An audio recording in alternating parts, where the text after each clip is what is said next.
This story begins on the train, the L train. The L train is one of the busiest, sweatiest, most important trains in all of New York City.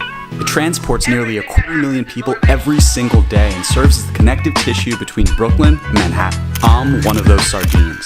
6 years ago, when Hurricane Sandy obliterated New York City, it flooded the Canarsie Tube, inflicting serious damage to the L train tunnel. To this day, the tunnel remains in ruins. And now, in an effort to finally repair the tunnel and storm-proof it for the future, the MTA is preparing to shut down the L train for 15 months.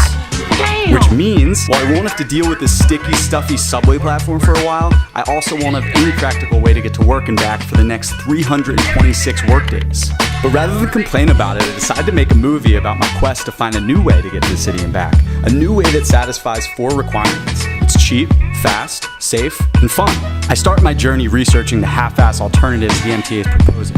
Pretty much additional trains and buses. Unfortunately, while both of those options are pretty cheap and as safe as public transport gets, both would add an additional 30 minutes each way to my commute. Plus, there's nothing particularly fun about being stuck on a crowded bus or another train. Turns out, walking takes an hour and a half, but biking's only 30 minutes. So I researched all the best bikes, and after talking to some random guy on Reddit, go with this one. But right before I pull the trigger, something unexpected happens.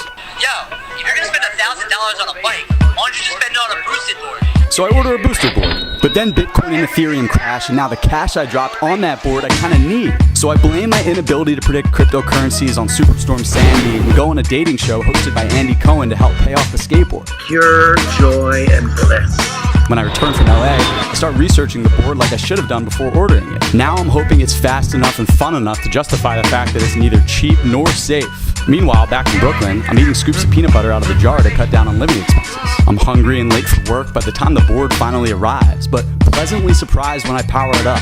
I feel like I'm driving a brand new BMW, tearing past the bikers, barely breaking a sweat. While crossing the Williamsburg Bridge in the bike lane for the very first time, I could see not a cloud in the sky. Somewhere underground, a subway passes. I think back to that L train and thank that terrible storm from so many years ago.